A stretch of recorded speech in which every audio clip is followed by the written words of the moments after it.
Hello friends, welcome to study कर। तो आज है 25 फरवरी और आज के इस वीडियो लेक्चर में हम डिस्कस करेंगे 25 फरवरी से रिलेटेड करंट अफेयर्स। वो भी बहुत ही महत्वपूर्ण करंट अफेयर डिस्कस करने वाले हैं जो आपके एग्ज़ाम को क्रैक करने में बहुत मदद करेगा। तो आप इस वीडियो लेक्चर को अंत तक ज़रूर देखें जिससे आपको इस वीडियो का फ़ायदा मिल सके। तो अगर आपने स्टडी कर को सब्सक्राइब नहीं किया है तो सब्सक्राइब कर लें और बेल आइकन दबाना बिल्कुल ना भूलें जिससे आपको वीडियो की नोटिफिकेशन सबसे पहले पहुंच सके। तो सबसे पहले हम देखते हैं कल का जो करंट अफेयर्स था उसका हम क्विक रिवीजन कर लेते हैं। पहला क्वेश्चन है, हाल ही में राष्ट्र प्रथम 82 वर्षों की स्वर्णिम गाथा पुस्तक का विमोचन किसने किया है? तो आंसर होगा अमित शाह है। नेक्स्ट क्वेश्चन है, हाल ही में किस देश ने महिलाओं के लिए सशस्त्र बलों में प्रवेश की अनुमति दी है? तो आंसर है इसका सऊदी अरब। नेक्स्ट क्वेश्चन है, विश्व चिंतन दिवस निम्न में से किस दिन मनाया जाता है? तो आंसर है इसका 22 फरवरी। अगला क्वेश्चन है, 29वें ग्लोबल एचआरडी कांग्रेस पुरस्कारों में किस मानव संसाधन में सर्वश्रेष्ठ सेवा प्रदाता के रूप में सम्मानित किया है? तो ये किसे सम्मानित किया गया है? यूनियन बैंक ऑफ इंडिया को। नेक्स्ट क्वेश्चन है, हाल ही में भारत और किस देश ने वीजा सुविधा और चमड़ा प्रौद्योगिकी के संबंध में 2 समझौतों पर हस्ताक्षर किए हैं? तो आंसर है इसका इथियोपिया। नेक्स्ट क्वेश्चन है, खेलो इंडिया यूनिवर्सिटी गेम्स के दूसरे सीजन का आयोजन कहाँ किया जाएगा? तो आंसर होगा इसका कर्नाटक में। हाल ही में किस देश की अंतरिक्ष एजेंसी ने मंगल ग्रह से अपना पहला ऑडियो जारी किया है? तो आंसर होगा इसका अमेरिका। अगला क्वेश्चन है, हाल ही में कौन सा राज्य पेपरलेस बजट पेश करने वाला भारत का पहला राज्य बन गया है? तो आंसर है इसका उत्तर प्रदेश।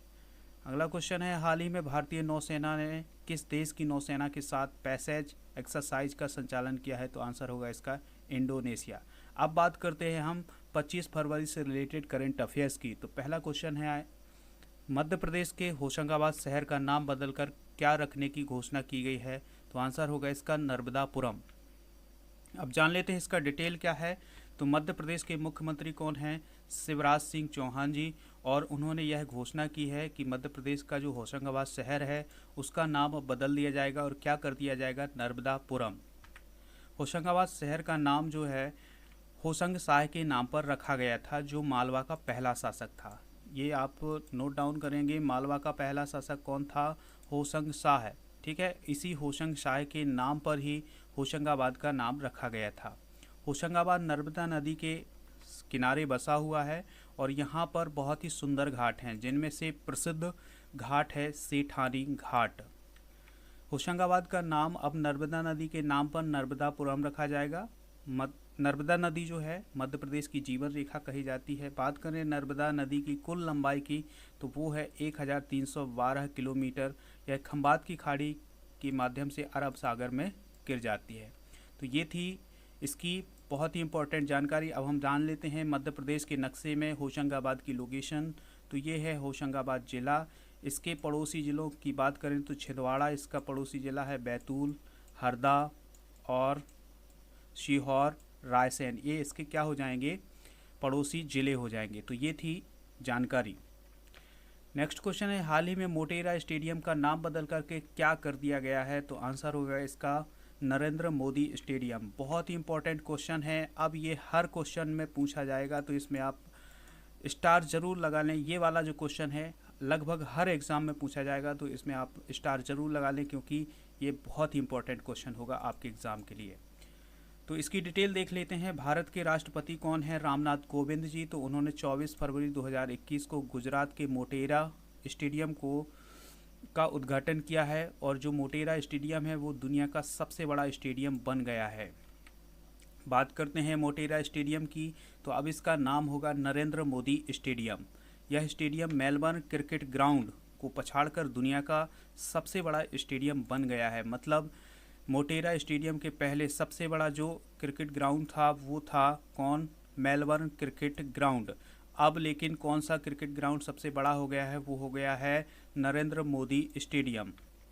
यह स्टेडियम 63 एकड़ में बना हुआ है। तो जान लेते हैं साथियों कि जो नरेंद्र मोदी स्टेडियम है यह कितने एकड़ भूमि में बना हुआ है? 63 एकड़ भूमि में बनाया गया है।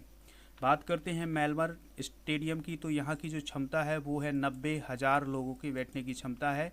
लेकिन बात करते हैं नरेंद्र मोदी स्टेडियम की तो इसकी क्षमता है 1,10,000 लोग बैठ सकते हैं यहाँ पर। कितने लोग? 1,10,000 लोग बैठ सकते हैं। गुजरात क्रिकेट एसोसिएशन के द्वारा इसकी आधारशिला रखी गई थी। मतलब जो नरेंद्र मोदी स्टेडियम है, इसकी आधारशिला किसने रखी थी? गुजरात क्रिकेट एसोसिएशन ने। नेक्स्ट क्वेश्चन है, हाल ही में राष्ट्रीय शहरी डिजिटल मिशन को किसने लॉन्च किया है? तो आंसर होगा इसका दोनों, मतलब हरदीप पुरी और रविशंकर प्रसाद जी ने। इसका डिटेल देख लेते हैं। तो हाल ही में केंद्रीय आवास और शहरी मामलों के मंत्री कौन है? हरदीप पुरी जी। और इलेक्ट्रॉनिक्स और आईटी मंत्री कौन है? रविशंकर प्रसाद। तो इन्होंने राष्ट्रीय शहरी डिजिटल मिशन का शुभारंभ किया है। बात करते हैं राष्ट्रीय शहरी डिजिटल मिशन की। तो इसका उद्देश्य है शहरों के लिए एक डिजिटल बुनियादी ढांचा तैयार करना है। नेक्स्ट क्वेश्चन देख लेते हैं, निर्यात संगठन फियो के नए अध्यक्ष के रूप में निम्न में से किसे नियुक्त किया गया है? तो फियो का नया अध्यक्ष किसे नियुक्त किया गया है? तो आंसर होगा इसका ए शक्तिवेल को। डिटेल देख लेते हैं।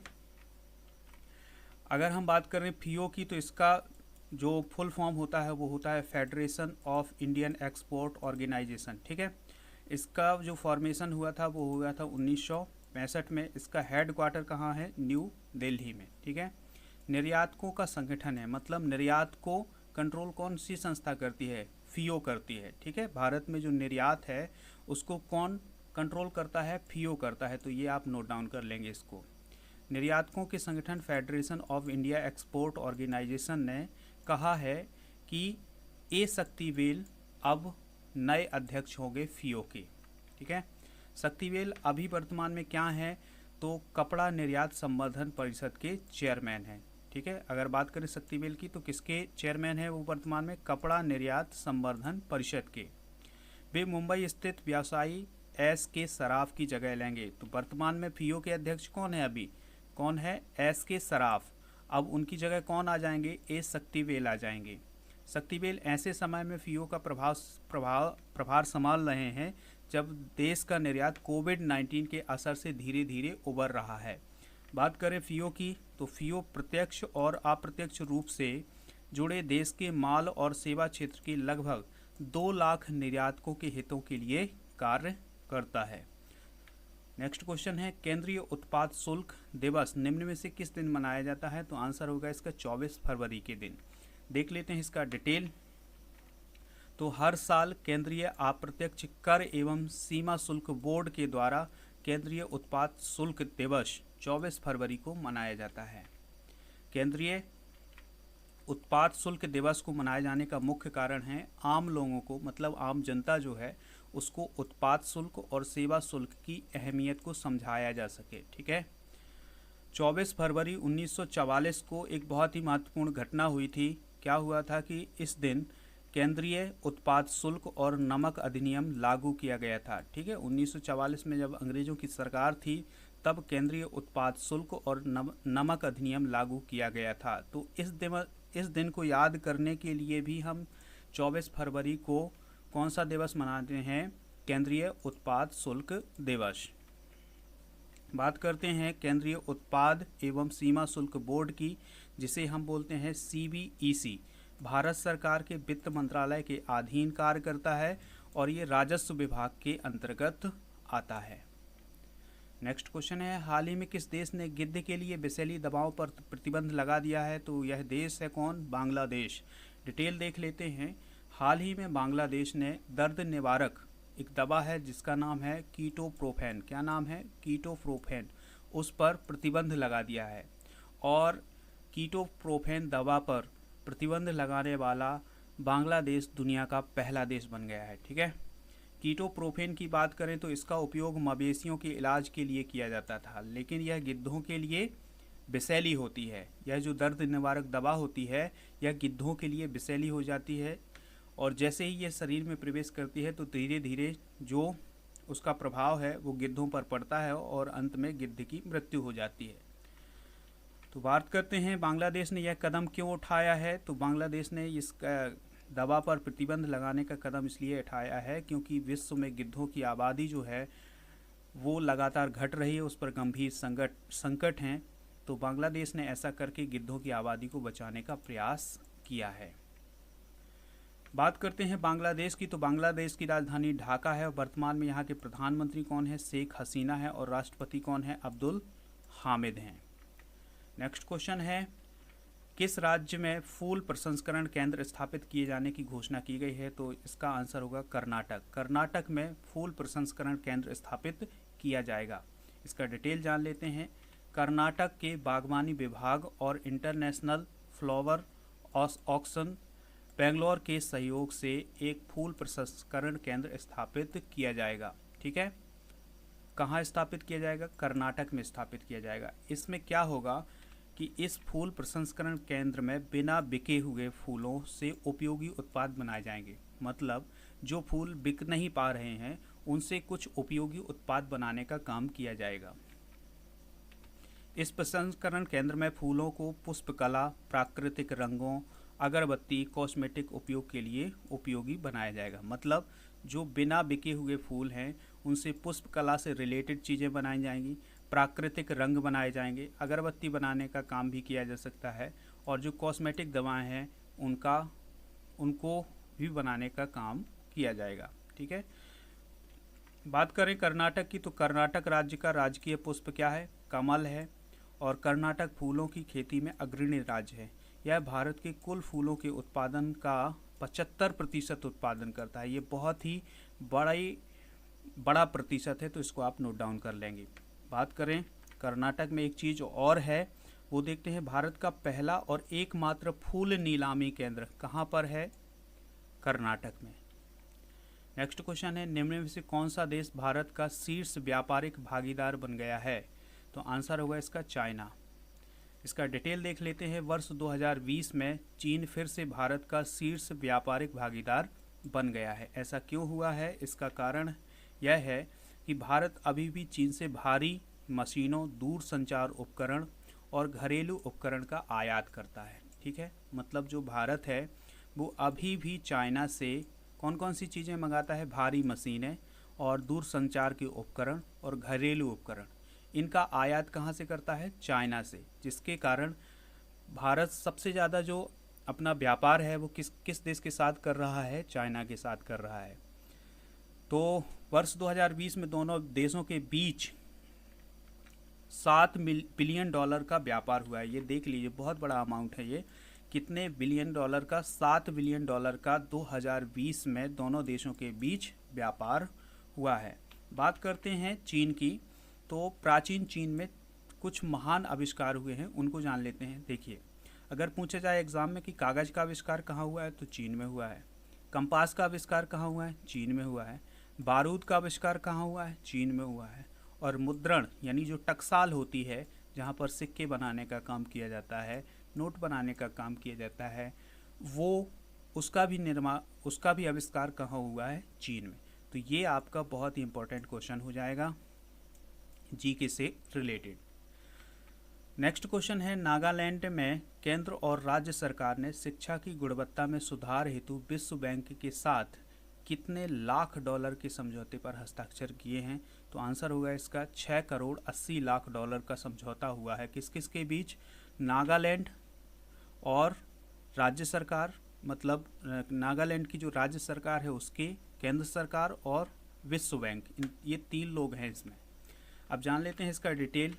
तो नागालैंड में केंद्र और राज्य सरकार ने शिक्षा की गुणवत्ता में सुधार के लिए विश्व बैंक के साथ $6 करोड़ 80 लाख का समझौता किया है। इस समझौते से क्या होगा कि कक्षा में शिक्षा के स्तर में सुधार होगा और शिक्षकों की क्षमता भी बढ़ेगी। कहाँ पर? नागालैंड में। इसके अतिरिक्त छात्रों और शिक्षकों को ऑनलाइन शिक्षा के लिए आवश्यक टेक्नोलॉजी हासिल की जाएगी। बात करते हैं नागालैंड की, तो राजधानी क्या है? कोहिमा है। यहाँ की जो राजभाषा है वो अंग्रेजी है। इसको नोट डाउन करें, ये जीके का क्वेश्चन है कि नागालैंड की राजभाषा क्या है? अंग्रेजी है। इसका गठन हुआ था 1 दिसंबर 1963 को। वर्तमान में यहाँ के राज्यपाल कौन है? RN रवि हैं। और मुख्यमंत्री की बात करें तो कौन है? नेफ्यू रियो हैं। और ये आप लोकेशन देख सकते हैं किसकी? नागालैंड की। तो फ्रेंड्स, अब बात आती है क्वेश्चन ऑफ द डे की। आज हम 3 क्वेश्चन पूछ रहे हैं, इनका आंसर आपको कमेंट बॉक्स में देना है जब वीडियो खत्म हो जाए। पहला क्वेश्चन है, आतंकवाद विरोध दिवस किस दिन मनाया जाता है। दूसरा क्वेश्चन है सशस्त्र सेना झंडा दिवस किस दिन मनाया जाता है। और 31 मई किस रूप में मनाया जाता है, मतलब 31 मई को कौन सा दिवस मनाया जाता है। तो ये 3 क्वेश्चन है, इन तीनों क्वेश्चन के आंसर आपको कमेंट बॉक्स में ज़रूर देना है। तो वीडियो आपको कैसा लगा ये आप हमें कमेंट बॉक्स में बताएंगे। मिलते हैं नेक्स्ट वीडियो में। जय हिंद। फ्रेंड्स, अनअकैडमी प्रेजेंट करता है आपको एमपीपीएससी व्यापम क्रैक करने का एक मौका देता है। फ्रेंड्स, इंडिया का लार्जेस्ट लर्निंग प्लेटफॉर्म है अनअकैडमी। सब्सक्राइब कीजिए अनअकैडमी को, यहाँ पर आपको मिलेगा फ्री टेस्ट सीरीज और साथ ही साथ अनअकैडमी प्रेजेंट करता है चैंपियनशिप एमपीपीएससी प्रीलिम्स 2020। तो फ्रेंड्स, आपको यहाँ पे फ्री मॉक टेस्ट मिलेंगे और जिसका एनालिसिस उसके नेक्स्ट डे होगा एमपी के टॉप एजुकेटर्स के द्वारा। और फ्रेंड्स, याद रखिए, यदि आप टॉप 3 रैंक पर आते हैं तो आपको फ्री 1 मंथ का प्लस सब्सक्रिप्शन मिलेगा। फ्रेंड्स, टाइम को नोट कर लें और डेट को नोट कर लें। तो आपका एग्जाम टाइम होगा 10 AM to 12 PM और एनालिसिस इसका नेक्स्ट डे होगा। तो फ्रेंड्स, एमपीपीएससी प्रीलिम्स का पहला टेस्ट 6 फरवरी को है, फिर 13 फरवरी को है, फिर 20 फरवरी को है और फिर 27 फेब को है। फ्रेंड्स, अब मैं आपको बता दूं, यदि आप एमपी पुलिस और एमपीएसआई की तैयारी कर रहे हैं तो मौका मत जाने दीजिए, अभी ज्वाइन कीजिए अनअकैडमी को। तो फ्रेंड्स, यहां पर आपको फ्री मॉक टेस्ट देने का मौका मिलेगा और उसका एनालिसिस नेक्स्ट डे होगा। और यदि आप टॉप 3 रैंक में आते हैं तो आपको फ्री 1 मंथ का सब्सक्रिप्शन मिलेगा। एग्जाम टाइम को ध्यान दें, यदि आप एमपी पुलिस की तैयारी कर रहे हैं तो एग्जाम टाइम है 10 AM to 12 PM और उसी दिन डाउट सेशन क्लियर किए जाएंगे 5 PM to 7 PM। और टेस्ट का डेट क्या है, 26 फेब, 27 फेब और 28 फेब। यदि आप एमपीएसआई की तैयारी कर रहे हैं तो 13 फेब से आपके टेस्ट शुरू होंगे और सेकेंड है 28 फेब और फिर है 27 फेब को। फ्रेंड्स, यदि आप अनअकैडमी के प्लस फीचर्स को ज्वाइन करते हैं तो यहाँ मौका मिलेगा आपको फेवरेट एजुकेटर से पढ़ने का मौका, complete exam preparation, doubt clearing session के साथ। फ्रेंड्स, यह फ्री क्लास और प्लस क्लास में अंतर है, इस अंतर को भी समझ लेते हैं। यदि आप फ्री क्लास ज्वाइन करते हैं तो यहाँ पे आपको लिमिटेड सिलेबस कवरेज मिलता है और कंप्लीट सिलेबस आपको प्लस कोर्स पे मिलेगा। और फ्रेंड्स, यदि आप फ्री क्लास को ज्वाइन करते हैं तो यहाँ पे आपको मिलेगा लिमिटेड प्रैक्टिस टेस्ट, लेकिन यदि आप प्लस ज्वाइन करते हैं तो unlimited practice test, unlimited PDF notes and regular doubt clearing session. पर ध्यान रहे, 10% का डिस्काउंट तो लेना मत भूलिएगा। सब्सक्राइब नाउ, कोड यूज कीजिए राजा नंबर 1, यहाँ पे डॉट का आपको इस्तेमाल करना है। फ्रेंड्स, मैं आपको बता देता हूँ कुछ जो बैच कोर्स हम लाए हैं वो है, पहला है एवियर्स बैच। तो एवियर्स बैच जो है एमपीपीएससी प्रीलिम्स 2020 जो क्लियर करना चाहते हैं एमसीक्यू के माध्यम से प्योरली हिंदी मीडियम, 18 फरवरी से बैच शुरू हो गया है। यूज कोड राजा नंबर 1, 10% का इंस्टेंट डिस्काउंट आपको मिलेगा। यदि आप इंग्लिश मीडियम का बैच ज्वाइन करना चाहते हैं तो 18 फरवरी से ये बैच शुरू हुआ है और राजा नंबर 1 कोड यूज करके एमपी के टॉप फैकल्टी से पढ़ने का मौका पा सकते हैं।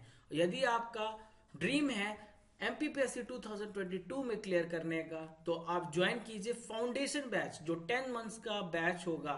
स्टार्ट हो रहा है 19 फरवरी से और कोड यूज कीजिए राजा नंबर 1। तो फ्रेंड्स, मौका हाथ से जाने मत दीजिए क्योंकि हम अपने डिस्काउंट को कम करने वाले हैं। अभी आपको डिस्काउंट 10% से अगले महीने 5% डिस्काउंट मिलेगा। तो ये मौका हाथ से ना जाने पाए क्योंकि हम 1 मार्च 2021 से अपने डिस्काउंट को कम कर रहे हैं। तो फ्रेंड्स, 10% डिस्काउंट के लिए कुछ ही दिन बचे हैं। Use code Raja number 1, subscribe today. Thanks for watching.